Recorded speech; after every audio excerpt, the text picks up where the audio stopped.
Hey, it's John Reed live again, and I'm on an unusual schedule. I'm on Thursday, but I had to switch to Thursday to get this special guest who I've been dreaming about getting since I started the show. So, Lora Cecere, welcome aboard.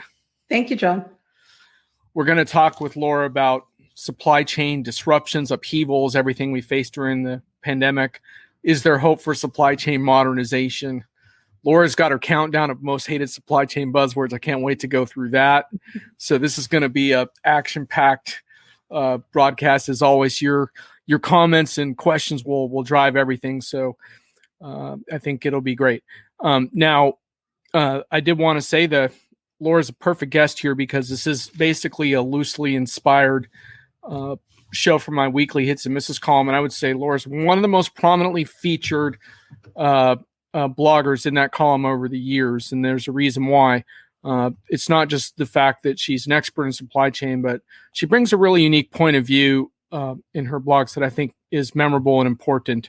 And we're going to go into a few of her blogs today to give you a little better idea what I'm talking about with that. She's actually won one of my awards. I think you were a blogger of the year a year or two ago. So, but anyhow, on where we go. But I wanted to start with before we get into sort of the market, I wanted to get into a little bit about, hi to the regulars. Hi, Thomas. Hi, LinkedIn user. Thanks for making a schedule change here. I think you'll be amply rewarded. I wanted to ask you a little bit, Laura, about the impact of the pandemic on how you assess the market, because, I know that a lot of us thrived on being in front of customers face-to-face, going to shows. So, how have you adapted to kind of keep an edge up in your research and your point of view despite all of this? Well, thank you, John. Thanks for having me on the show. COVID-19 has been fascinating. I actually had COVID-19 in March, back when it was not very well understood. And I grounded myself and really started thinking about my business.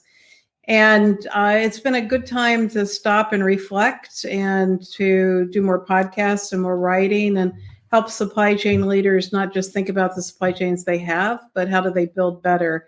Because during the pandemic, the supply chain systems didn't do very well. Most people had to turn the demand planning systems off, and their supply systems were not up to the task either. So I have a lot of inquiry right now and dialogues with supply chain leaders about how do they build better. And unlike a lot of independent analysts and bloggers, most of my revenue comes from line of business leaders, not from technology firms. So, supply chain's hot, so I may not be a hot gal, but supply chain's hot. Well, you're smoking hot for the purposes of our show, which is why you're here. Thomas says she's really glad that you're back up again. And thanks. I thought it was really cool that you actually blogged about that experience and tied it into your work. That was a time where we didn't have a whole lot of people speaking openly about it, which I thought was really good. But that's one of the hallmarks of your blog, right? I mean, you kind of put it all out there. Yeah, blogging should be about life, right? It's, a little bit of this, a little bit of that, and a lot about life. And, I think a lot of times people don't share their life failures, right? And I think when you're naked in your blogs, it resonates and people have more willingness to read it. Nobody wants to read about perfection or, theoretical. Oh, absolutely. So blogging is a part of your discipline, but what else? Tell us, you do a ton of stuff for an independent. You put on your own show. How do you balance everything? Research, client engagements, is that all part of your practice? Yeah, so I'm very fortunate. I'm followed by 320,000 people on LinkedIn. I really focused on building a LinkedIn following so that I could have a panel group to do independent research. And my philosophy is people give to me, I give back to them, and I don't put research behind a paywall. I give it freely, and I write for Forbes, I write for LinkedIn as a LinkedIn influencer, and I have my blog. And that drives line of business leaders asking me questions about technologies, about process, about what's possible. And I answer every question. And the way I do it is I have a great assistant, and I work pretty hard, and I spend a lot of time on the phone. Thomas has a question for you. He's not a supply chain expert, but is the assumption right that they use the wrong optimization model for the supply chain, cheap instead of resilient? Well, most companies have multiple supply chains. Optimization functions should be based upon supply chain design. So I often say that people have an efficient supply chain, which is lowest cost per unit, which is very focused on predictable demand. And they also probably have a responsive supply chain, which is how can I deal with high variability with very short cycles, which is what you often need in e-commerce. And people often have an agile supply chain too, which is very high demand and supply variability. And I find most people, in the press these days will generalize supply chain discussions, which are tough, right? Because, supply chain should really be based upon the analysis of rhythms and cycles. And it's a lot about math. Yeah. And Lora, we're going to get into some hated buzzwords in a bit, but right off the bat, shouldn't vendors be banned for using the phrase predictive supply chain for at least a year, given how poorly the predictive aspect of this performs so far? Shouldn't there be a moratorium on that for a little while? I don't know. I think as we build better, we have the opportunity to be predictive, be prescriptive, and to even be cognitive. But I think there's some lessons learned that we need to go in that model, because when we model data with a lot of latency, it doesn't help us. And so traditional supply chains have modeled orders and shipments, which have a lot of latency in the signal. And we've mined order and shipment patterns, which doesn't help us a lot. So we need to change our thinking to be outside in and really look at market data, whether it's point of sale data or e-commerce data or consumption data, to decrease our latency to get those signals. And just to give you an example, when I used to work at Clorox, when we shipped Blue Label bleach before all the colors and flavors, the demand latency from a Walmart to Clorox, where I have very high moving good, was 2 weeks. But when we added, all the colors, the demand latency became 6 weeks. So the orders will be out of step with the market by weeks. Something like sinus medicine can be 180 days out of step with the market. So what we've put in place are predictive models on old data. And I think we've got to look at the stale data as the problem more than the fact that we were trying to be predictive. Fair enough. So I want to walk through a couple of your blog posts and get a handle on this. So you wrote a really good one in September about what you call dealing with the supply chain gloppy mess. And there were a couple of really key points, I think.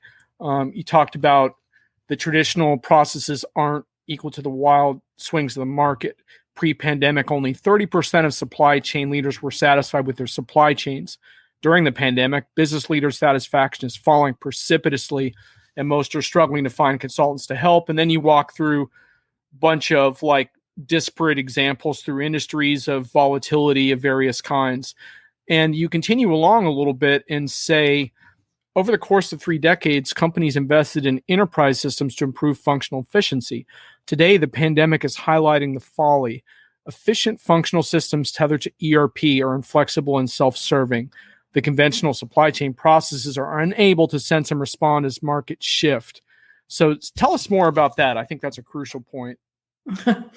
Well, that's a big quote. So I probably had a big cup of tea when I was writing that. But, I think that we've gone through decades of kind of, what are supply chain systems, right? So in the 1990s, I built regional supply chain systems, which were very focused around optimization and kind of the dawn of best of breed. And the 2000 period, out of Y2K, which a lot of people don't remember Y2K, we became very infatuated with decision support, which supply chain planning is a part of decision support, needed to be tightly integrated with ERP, which just really took us backwards in so many ways. First of all, only 40% of the data in planning comes from ERP. And people basically stopped a lot of the expertise around planning as they became very infatuated with order to cash and procure to pay. And so a lot of the basics around demand planning, inventory management, tactical supply planning were sort of cast to the wind. And we became very focused on bolting in supply chain technologies without really asking the question of how should I make a decision and what is a good decision? And we came up with all this jargon like end-to-end integrated systems. And we didn't really step back and rationalize what is an end, and what is integration. Most business leaders want the ability to see data across their teams, whereas technologists say that needs to be a cool API and a good batch job. So we're at a real disconnect there. And the movement to tightly integrated ERP took us back about 2 decades. Yeah, and you also made an important point too, right? That I think that's become more and more problematic because you talk about how in today's IT architectures, there's no place to put market signals, Internet of Things, logistics, weather data, consumption data, traffic patterns. You say we have tethered the supply chain to transactional enterprise data, which seems deeply problematic, especially given the circumstances we're faced with now. Yeah, it's really problematic because the enterprise is insular, but we've made it even more insular, and even worse, instead of tethering the supply chain to the market or consumption patterns, we have tethered it to the budget. And so we get kind of this dead sea of management by objectives. And so we're gaming the system upstream from sales and operations planning, IBP, and we're beating the folks downstream. So gaming for more trade promotions, more deals, more money for sales, and beating the folks downstream in the back office about how they can do more for less. But the issue is that most people, 85% or more, don't have a feasible plan, and they don't have the flexibility to do a what-if analysis to look at the impact of these changes on the plan. So we can't see mix as items change. We treat all items the same. We can't see volume, and we can't see price impacts.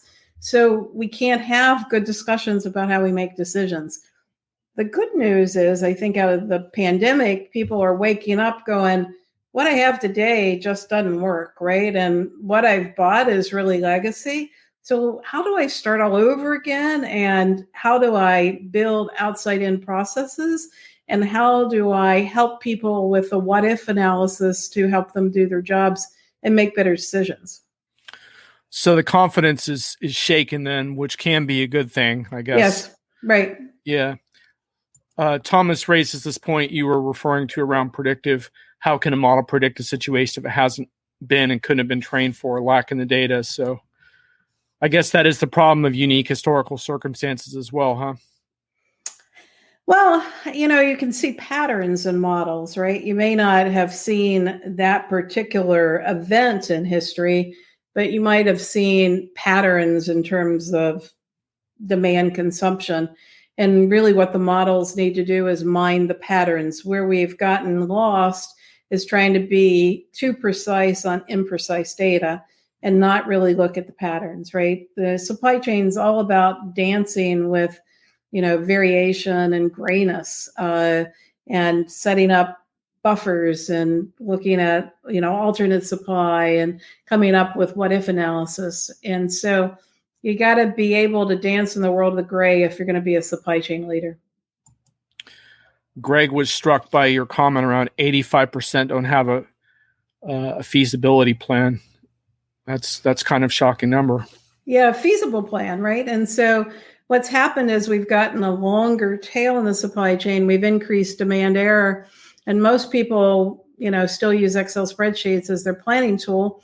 And they treat a unit as a unit and the stock keeping unit as equally with another one. And they don't look at the variability. And so they don't look at the impact on assets. So what's happening is we're trying to sweat our assets more and more. And we're trying to build a feasible plan, which is sending our factories into circular doom loops. So with COVID, we're trying to pull that up and trying to get much more disciplined about how we run factories, fewer scheduling changes, and people are starting to really look at cycle stock and production scheduling and how we do this differently. Another blog post that I think I want to add to the mix here was in October, Say Customer Service and Mean It, where you kind of put the critique to the notion of customer-driven supply chains and what some of the misconceptions around customer-centric supply chains are, because you talked about how people are coming up to you in presentations and saying, we need to serve our customers better, and then asking what that actually means. How do you get to the specifics of that? So what does that all mean to you? Why is this debate important? Well, often people will say, well, I want to be customer-centric, and then they'll say, well, that means doing whatever my customer asks. And that's not customer-centric. Customer-centric is being able to know your customer and anticipate their needs and to be able to work proactively with your customer. So anybody who asks me about their customer, doesn't know their customer. And so the first goal is to know the customer and to know who the roles are at the customer in terms of what drives the buying and what's important to them. And, you can't substitute, transactions for relationships. And supply chain is all about relationships and making things work in the face of uncertainty. Yeah, and then I'll post a link to your blog a little later in the show, but one of my favorite enterprise blog posts probably ever, mourning the death of the data-driven supply chain guy, your tribute to your friend Joe, who was a supply chain planner. Just a beautiful piece of writing, but also some really, really important insights that came out of you being close with Joe in the last time of his life, and how he was comparing some of his medical diagnosis to how supply chains work, which I thought was really fascinating. And I think it pointed to a lot of the points you're making here around things like deriving insights from images, diverse teams, clear outcomes, data wrangling. These all seemed really, really important as far as what's missing, right, in a lot of today's supply chain projects. Yeah. Joe was a facilitator of his own care, right? He had a diverse group of people that helped him through really 2 years of tough cancer treatments. And I don't know if your listeners have ever read the book Tuesdays with Maury. My life in the last 2 years has been Friday with Joe. And so when Joe was diagnosed with kidney cancer, I said, oh, Joe, how can I help you? And he's like, I don't want to talk about cancer. Call me up every week and let's just talk supply chain. So right. I did that every Friday. And we talked about a lot of stuff, but he got a lot of solace out of managing his journey to death. And he loved the data-driven science behind biologics and mapping the size of his tumors and talking to people that were different about, his care. And he would laugh. He had an old guy on his team and he had a young guy on his team and they didn't get along. And he'd really used the data to bring them together to really talk about treatment and outcomes. And he would always laugh and he said, I never knew my skills in supply chain would be so valuable, right? And he said, and I learned an awful lot about imaging and how collaborative technologies could help to bridge people together when they could be very grounded in the data and very grounded in the science. And so I wrote another piece right after that about let's give science a chance, which is about, instead of making supply chains so political, let's bring more science into the supply chains. And so, yeah, that was a tough blog post to write, though. I'm sure it was. And one of our audience just says, bless you. I know the feeling, folks, and that's why I wanted her on the show, because that's real. That's the life we're living now, and we can't really back away from it. But it's also beautiful to think about deriving inspiration and insight from what we're going through as well. And at the end of the show, I'll put the link in and you can go have a read the blog. I just don't want you to read it right now since we're talking. Yeah. Greg says, he's the quote he's stealing is you cannot substitute transactions for relationships. I think that's a pretty good point given what we just talked through. Right. So I want to ask you now to start going through a few of the things you don't like here around these buzzwords, because I think the buzzwords, explaining what bothers you about them, should give us some insight. When I told you I wanted to do a snarky countdown of what bothers you, you said the competition between gold diggers focused on making money and egocentric leaders trying to drive name recognition versus driving real values. So that's a big kabloom to the market there. Yeah. So the supply chain is really in this tussle of, the people that are selling supply chain software make a lot of money. If you ever want to get insight, ask the salesman who's, selling you software, what he reported to his government. And it'll be eye-opening, right? Because these are large checks, large commissions that people are getting. And it does not attract Sunday school teachers. And part of the art of the deal is causing disruption within teams to basically play to egos, right? So you're a smart guy, and because you're a smart guy, you're going to want to buy my stuff. And, as the deal goes on, the smart salesperson tries to play to the personalities on the team, which will often cause the team to have real issues and rifts. And a lot of times people will call me and they'll say, I've been looking at supply chain software for, 24 months and I can't make a decision.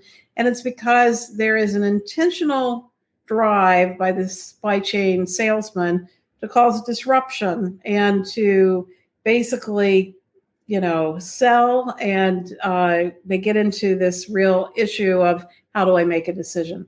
So on the other side, we have a lot of egos around supply chain leadership on, kind of empire building or, legacy building. And, they want to be on stages and they want to talk, but we're really not holding ourselves accountable to balance sheets. And unfortunately, we've got a lot of groups, and for some reason they're in England, and these are pay for play event companies. And so they really take their wagons to big software companies who pay them to put on events, and the ego motivated supply chain leaders who want to tell their stories, but those stories aren't always grounded in results. So as a result, we sort of get a merry-go-round of people making a lot of money, building up a lot of egos, telling the stories, but we don't ground it with, does this stuff really work? And at the end of the day, is there more value in this approach? Well put. Okay, so give us your number 5 on supply chain buzzwords that you think are problematic. Give us one of them. Digital twin. Oh boy, the digital twin. Ouch. And the reason I think it's very compelling conceptually, but overused, overbuzzed, lacking definition. So I believe the digital twin is a sandbox that allows everyone in the back office to do modeling. And many people use it in a much more limited way, but it's everywhere, right?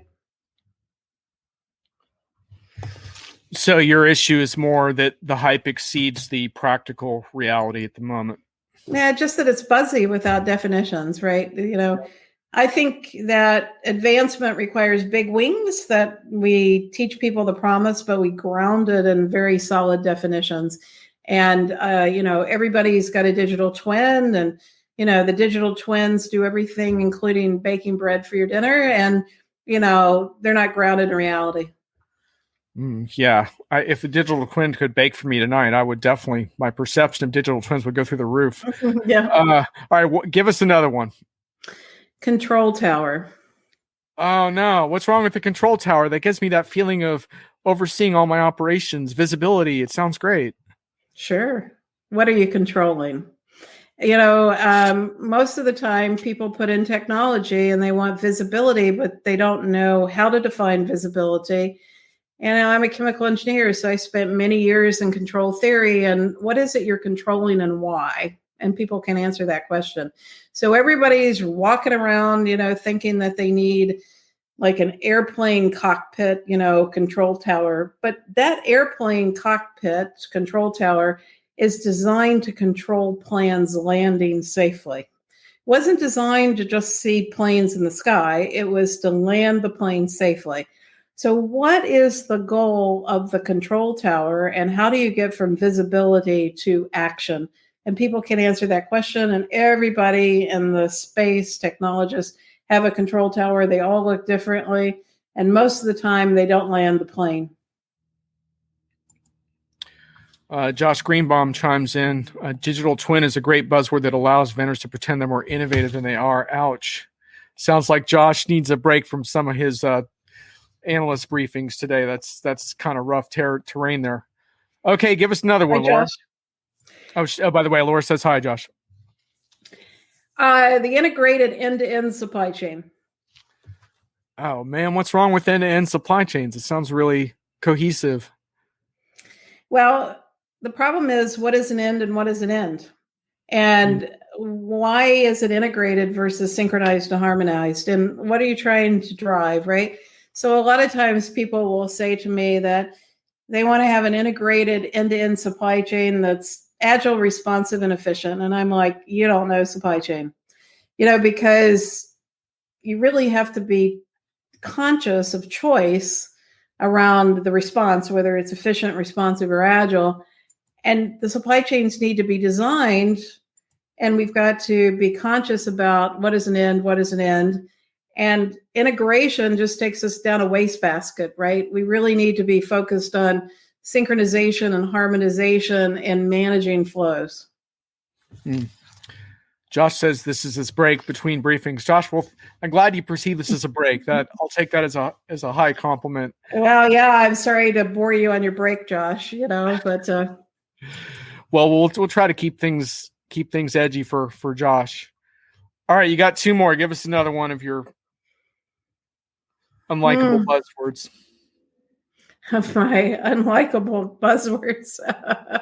What do you think of the three I gave you so far? They're excellent. I mean, those you just ruined a whole lot of PowerPoints. It's perfect. Perfect.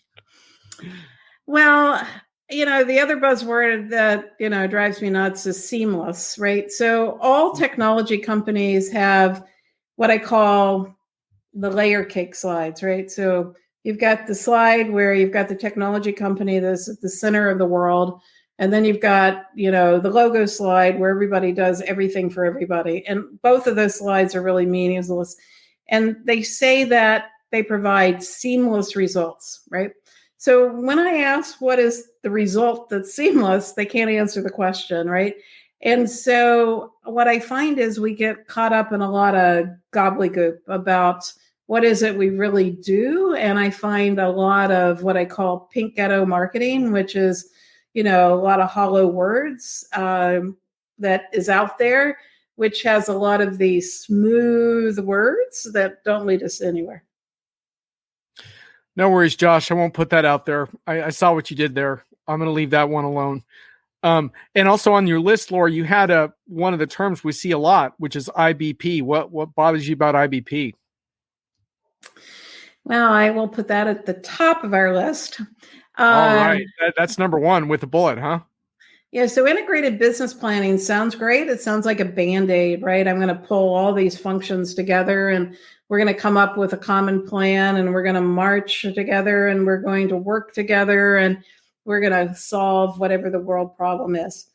The problem is that we confuse management by objectives and management processes with the need for the supply chain to have sunlight with outside-in processes. So what's happening as we get very much into IBP, we get into closely tethering the supply chain to the budget, which is out of sync, gaming the system because you can't have more bias and error than asking sales what they're going to sell. And this Ferris wheel that really gives us a lot of meetings to go to, but muddies the water in terms of what's important in the supply chain and distorts the signal. We have a comment. You are literally ruining the slides I've been working on and made me rethink the whole concept of what I'm trying to communicate with senior management. So that's high praise indeed. Oh, good. You don't want to go to senior management with larded up with those buzzwords. Trust me. It might work temporarily, but project results are actually what's going to advance the career path out there in the real world. So, and then you have one more on your list. You're not a fan of digital supply chains. Tell us why you don't like that phrase. Well, a lot of times people will say they want to have a digital supply chain, and I'll say, what does that mean? And they'll talk about that they want it to be faster and hands-free. But the problem is 96% of companies are stuck at the intersection of inventory turns, operating margin, and growth. And why should we make those processes faster? That's just going to send us over the cliff. I define digital supply chains as rethinking the atoms and electrons of the supply chain to improve value. So questions like, should I be manufacturing a product or 3D printing it or selling services? And what are the outcomes? And how do I drive the outcomes so that we can really drive value for people, whether it's the circular economy or rethinking, what the role of people or things in the supply chain are. The digital world, I think, allows us to step back and say, how do we do it better? Absolutely. Well, I think we've gutted a lot of misconceptions and problematized a lot of concepts, but I want to turn our attention now a little bit to what constitutes success and progress on supply chain projects. And one way I wanted to do this is by talking about your supply chains to admire awards, and one of the winners of that. But tell us a little bit about why you decided to create awards and what are some of your criteria? What are you looking for? So I used to work for Gartner, and then I worked for AMR Research, and Gartner didn't care as much about supply chains as I did, which is why I left Gartner.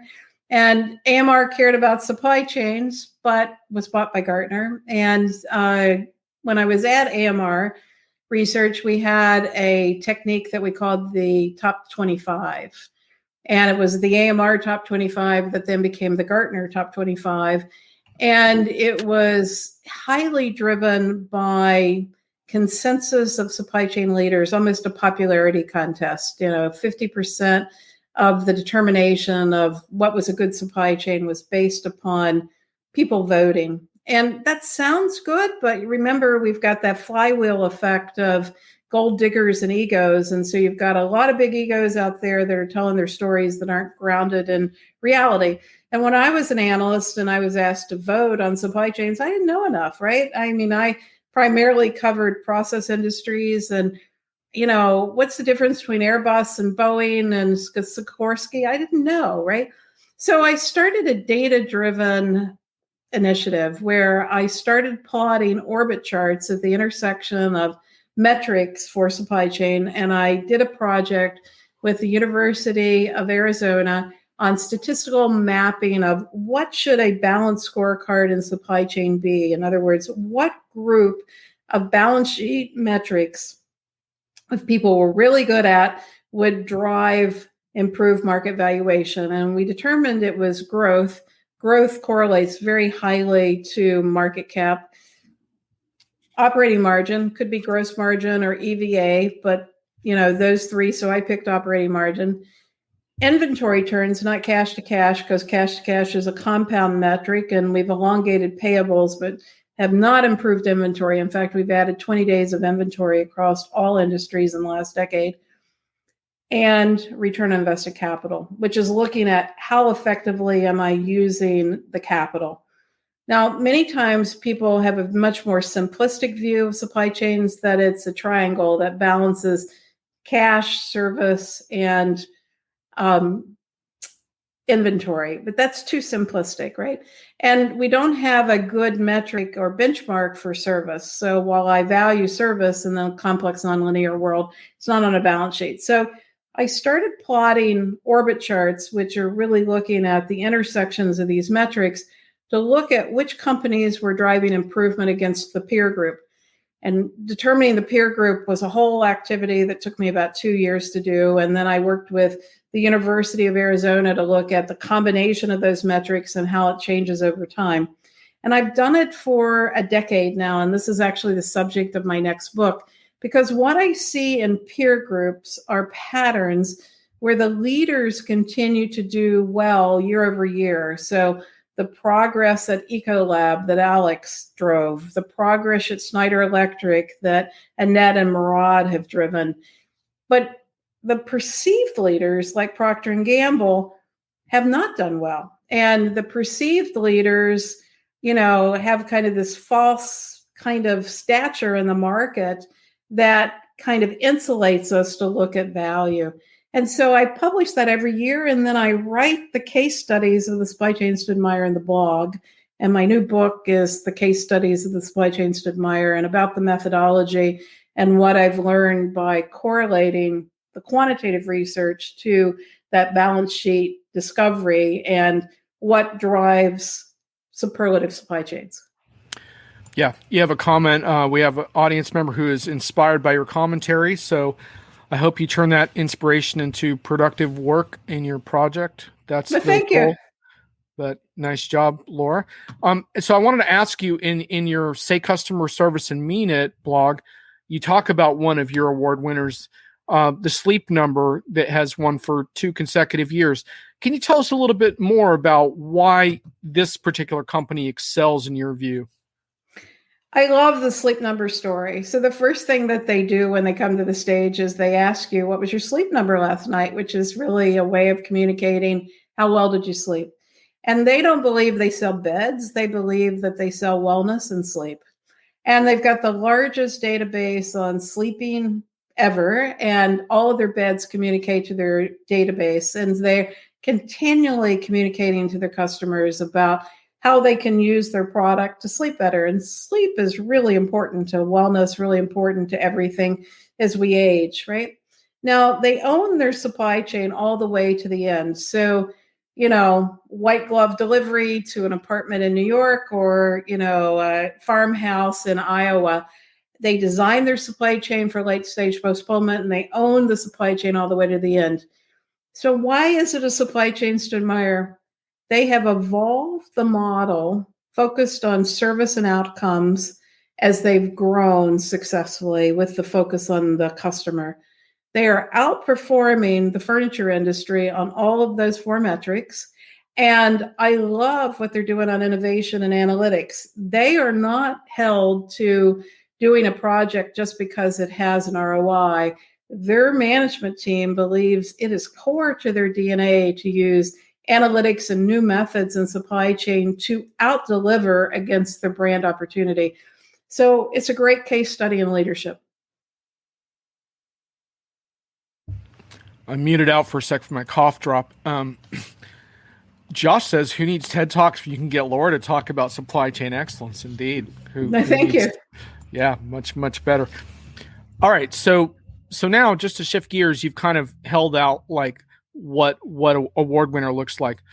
What happens if a customer contacts you and says, I want to optimize my supply chain? Like, where do I begin? Like, how would that conversation go? Well, I start by saying, what is it you're trying to do? What is the outcome that you're trying to really deliver? So in the case of Sleep Number, it is better sleep. In the case of L'Oreal, it is trying to provide differentiation and making beauty. And so what is it you're trying to do? And then let's map the river of demand outside in. Let's look at market signals. Let's look at all of the stakeholders on the river of demand, what they need, how they need to work, and how can we map supply chain processes to not focus on numbers, but to focus on patterns and to really help people in your organization to navigate the river of demand. And how forecastable is your data? What are your issues around supply reliability? How do you improve reliability? How do you stay focused on the metrics that matter, which are the 4, and then take the functions into a focus on reliability, whether it's forecast value add or schedule adherence or first pass yield or shipping orders correctly. we've got to get out of functional metrics like manufacturing cost or transportation cost and focus on total cost. We got to get out of functional metrics like OEE and purchase price variance and focus on reliability of schedule adherence, first pass yield, customer fulfillment, and how do you change that mindset? So I work with customers on that change management journey. Only at the end do we talk about technology. Mm.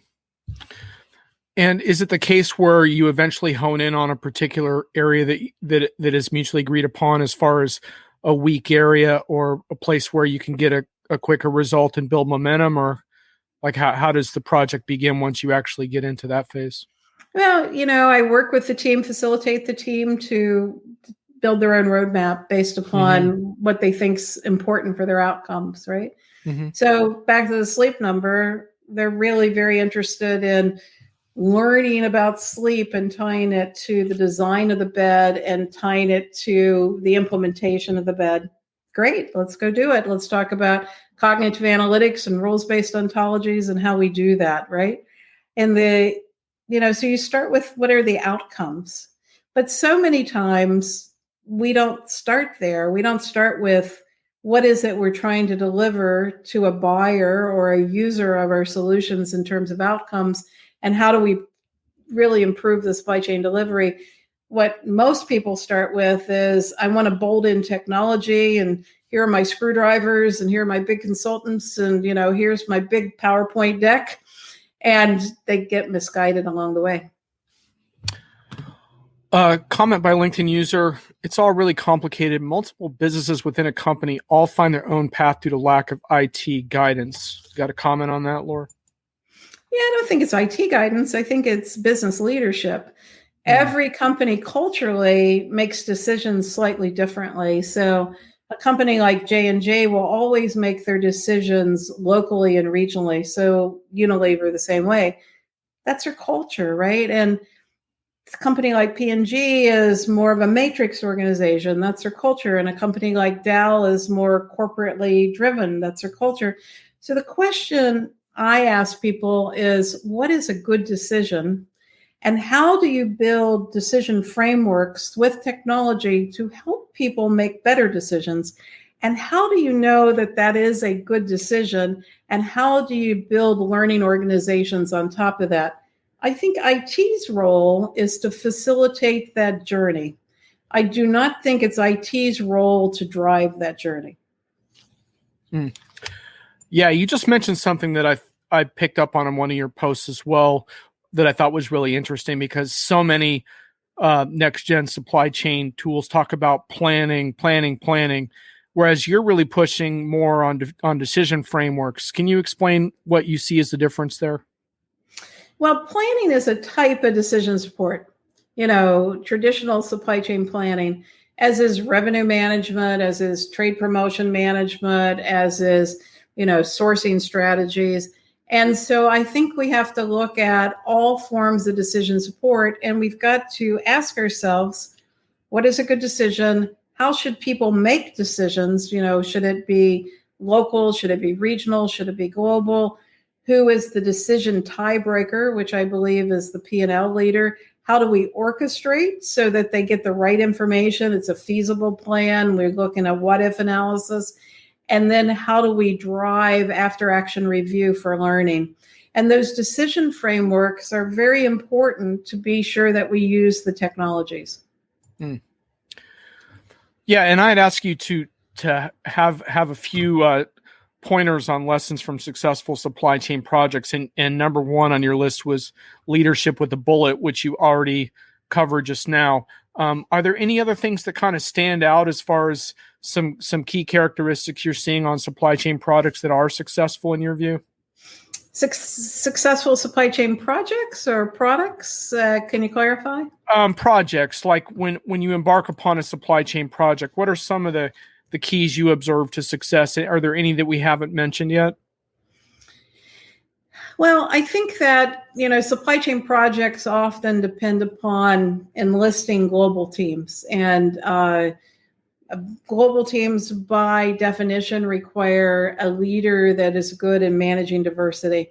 And my observation is that the leaders that do this best have a great sense of humor. They laugh a lot at themselves, and they build up the team around them. And they make it fun to work on it, and they celebrate success, and they make sure that the team is grounded in what matters. What I find often in supply chain projects, because they go to the veins of the company, right? If you screw up a supply chain project, it's ugly, right? I remember my first supply chain project, I shorted vanilla ice cream on Thanksgiving Day, right? I'll always remember that, because I got called to the carpet for short shipping those orders. So you're working in the veins of the company when you're doing supply chain. And so the leader that can help to drive that forward and make the team look good, even though you're going to stub your toe, and build that momentum and embrace diversity is what I see is really needed. A supply chain project that is attempted to be led by IT has a high probability of failing. How can we change 1-hour meetings with PowerPoint slide decks to a more collaborative approach? Well, therein lies the tale, right? It's a culture change you're talking about, really. Well, I like to have people draw. So one of my favorite activities is I give people a blank sheet of paper and I give them a pen and a crayon, and I ask them to draw the supply chain today and the supply chain tomorrow. And that helps you to understand their mental models. And 150 people that I've taught supply chain management to, only one person picked up the crayon and drew the customer first. Most people pick up the crayon and they draw the manufacturing plant or they draw the supplier first. And so that's a teaching moment. That's an experiential learning moment. So one of the things that I love to do now is virtual facilitation on Miro or Mural to help them with drawing and thinking about supply chain more holistically and to really get at the issues behind these words of what is integration and what is end-to-end and what is a control tower really. And I love the technique of drawing and active collaboration. Very cool. One thing I wanted to ask you about is obviously we saw a lot of weak links in supply chain management exposed in the last year. One of the knee-jerk lessons that is being seized upon is the perceived need for regionalization and localization and perhaps redundancy of supply chains. I don't see hardly any supply chain planners saying, I want to go back to having a lot of inventory again. But I see a number of them discussing, should we diversify our supply chain networks so we're not screwed when such and such region goes down for whatever reason. What is your perception of that discussion?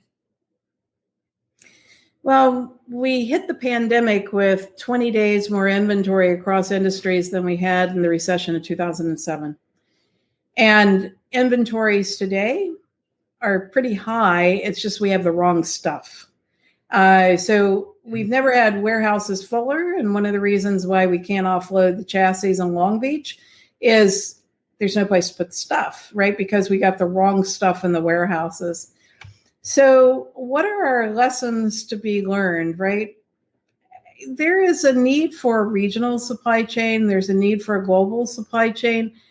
But we need to think about what drives value, right? We got lost because we chased the model of labor arbitrage when, we basically changed trade in 2001 so that we could use cheaper labor in Asia to make labor-intensive goods. And a lot of people are still dealing with that mental model. That is not today's mental model. Today's mental model is building supply chains effectively for regions. People will say to me, well, are we going to take manufacturing out of China? Absolutely not. We need to have growth plans for the Chinese markets and manufacturing plants and distribution centers for the Chinese markets. And oh, by the way, the Chinese are not as advanced in supply chain thinking. There's an opportunity there. Are we going to bring manufacturing back to the U.S.? Well, what does that mean, right? What is made in the U.S., right? Average manufacturing input is about 40% of labor of a good sold in the U.S. We need to think about the fact that the supply chains are multi-stage, going across multiple countries based upon intellectual property and cost. But one of my issues is only 9% of people actively design their supply chains. I was a chemical engineer. I could never have gotten out of school without designing distillation columns and heat exchangers, but only 9% of people actively design their supply chains. We need to design the supply chain for outcomes. We need to constantly redesign to improve outcomes. And we need to embrace the flows of the supply chain and be conscious about the choice of the design of the nodes. That's my answer. So it's not a simple answer, but I hope it's one of going from consciously incompetent to becoming consciously competent. That would help. Josh has a question that gets back to our customer-driven supply chain discussion. What's the role of CRM, CX leaders in planning the supply chain? CRM made sales planning more efficient. It made call centers more efficient. It did not improve our ability for the supply chain to be more effective in delivering goods and services to customers. The models of CRM do not connect to the supply chain. Really, what happened in the last decade is we made functional supply chain applications and functional enterprise applications that were self-serving. And we've made them more efficient, and we've made those walls between sales, marketing, and supply chain worse. And what we've got to do is break the walls. And, I actually think of CRM as legacy applications, and go to the markets and open up the dams to get the market signals. And maybe you get a little input from sales and marketing along the way. But supply chains need to be able to connect to market signals. Wow, CRM is legacy. That time for people to update their LinkedIn profiles. Sorry, Josh. Ouch. It's interesting. Like I just did a use case on the supply chain manager over at Burton Snowboards, and I asked her about, does she use the word transformation to describe what she's going through, and she kind of said not so much, but she said what's going to be driving it more is customer demand. And that right now the sales channel transformation is what's the biggest thing for them as far as changing their own.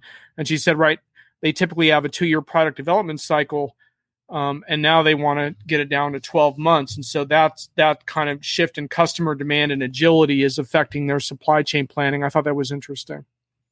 Yeah, I'd love to talk to her about attribute-based planning and design of the new product launch supply chain. That's an example of a different supply chain that needs design, and the decision support tools for new product launch are very different than the turn volume. There's something of a snarky question about Amazon. I don't really want to get into too much snark on Amazon, but I am curious what you think about these global supply chains where, companies like Amazon and Walmart throw disproportionate weight around. Is that a good thing, or is that a problem? Or they're power brokers, right? I mean, let's give Amazon credit. They redesigned the supply chain for different outcomes, right? I never thought I would be buying what I buy today from Amazon. Let's celebrate the innovation and let's embrace the next innovation, right? We have started to redesign the last mile delivery. We are focused on the middle mile. We have many different forms of convenience shopping today, and they'll continue to grow exponentially.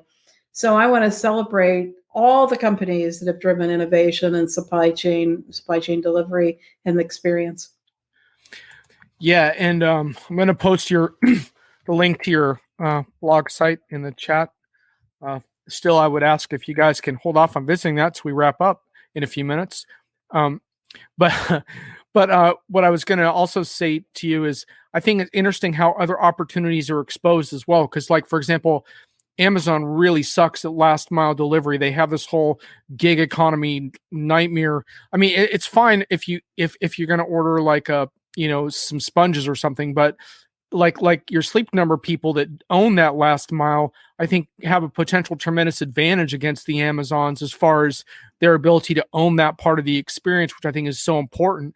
And a company like Amazon right now doesn't have the bandwidth to do it. So I think it's interesting how you have dominant market leaders, but they also overlook some big opportunities.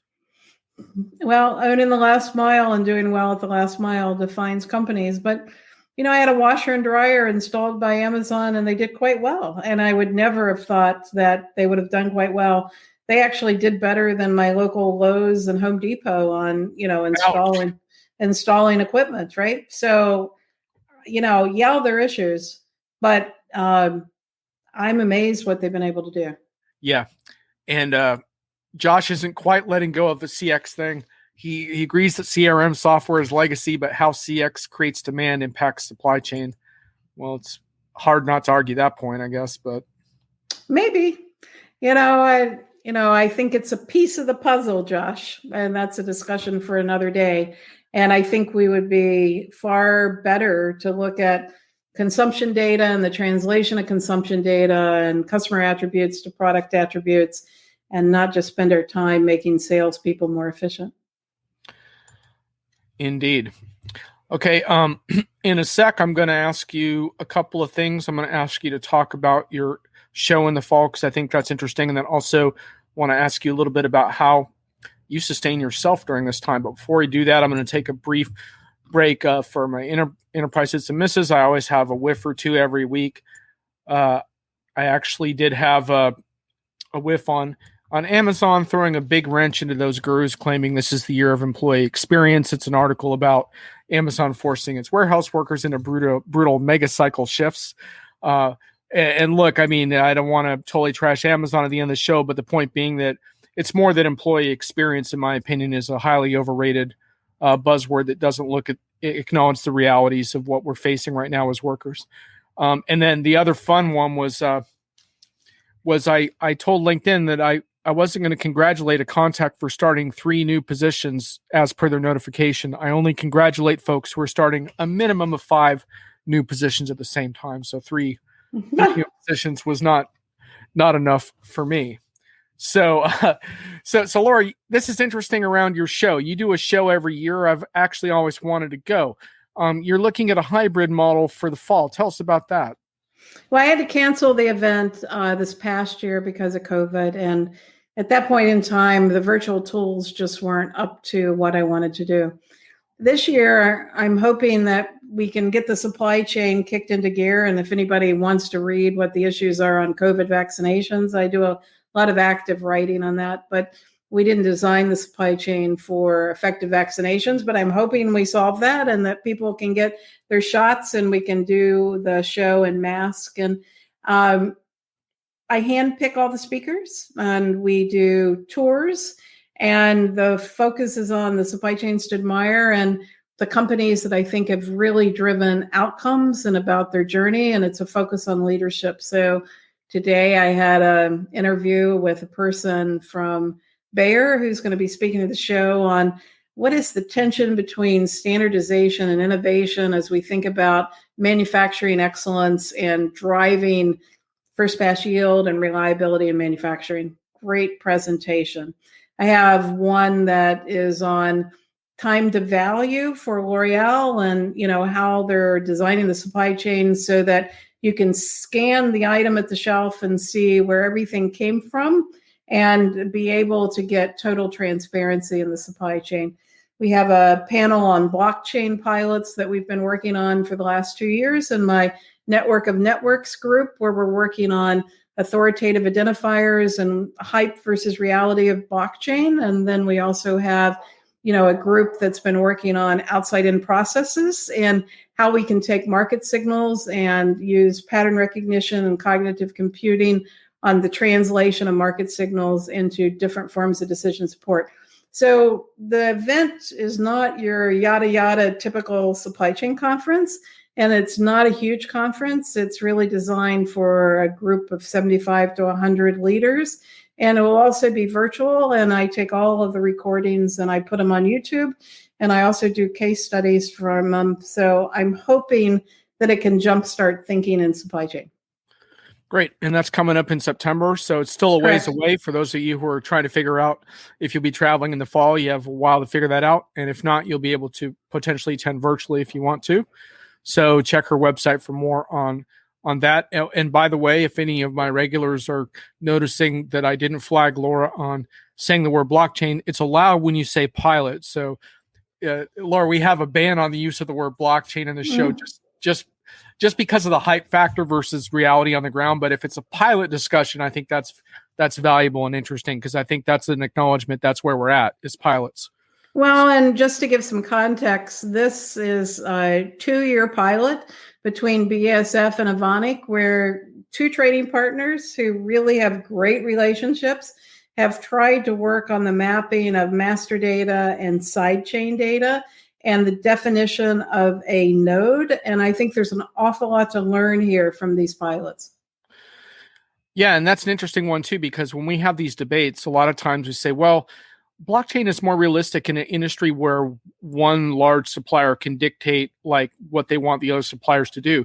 But your example is valid also. If you have two suppliers that are very collaborative and want to share information, that would work also, I think. So yeah, this is really around the autonomous supply chain and how do we take contracts, which we have a lot of bright lawyers that make a lot of contracts, but they're deep sixed into file cabinets. We never use them. So how do we take terms and conditions of contracts to transactions and make that stick and sticky and then drive automatic payment? Dare we use the word smart contracts, or would we get in trouble if we... You'd get in trouble. Smart contracts aren't robust enough. Yeah. How long before we have an acronym for financial blockchain supply management? I don't know, but we're not going to coin it on this show, so it will have to wait for another time. Lora, before we wrap up, I'm really curious, how do you keep your spirits up during this time? It sounds like you're being attacked at home, so let's deal with that first. Somebody's going to be on my front doorstep. You know, I have 3 dogs and I walk every day and do ballet. So I think they're trying to tell me that somebody's at my doorstep. I'm sorry. Okay, that's fine. Well, I think we reached a stopping point anyhow, so I think we're at a good spot for you to go check on that. But it sounds like between dogs and ballet, you have your hands full. That was an outstanding discussion, Lora. Thank you so much. It lived up to all my hopes and dreams. So thank you for all you do. And thanks for that authentic conversation. That was priceless. Have a great one. Thanks, everyone. I'll be back on Friday of next week. I've got some great guests lined up. Talk to you then.